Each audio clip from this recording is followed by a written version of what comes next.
De Sydney à New York, en passant par Copacabana, feux d'artifice et concerts gigantesques en tout genre, le monde est passé en 2013.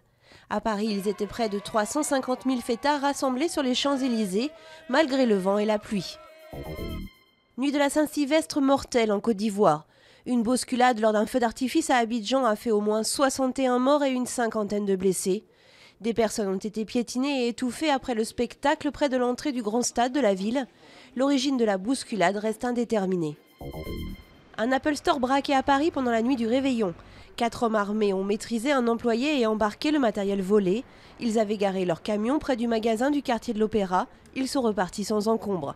Le butin pourrait atteindre 1 million d'euros, mais la police précise que le montant du braquage est en cours d'évaluation. Le mur budgétaire évité in extremis aux États-Unis. La Maison-Blanche et ses adversaires républicains ont conclu un accord sur les impôts dans la nuit de lundi à mardi. Les Américains les plus riches seront plus taxés. Une coupe claire dans les dépenses, synonyme de cure d'austérité, est ainsi repoussée de 2 mois.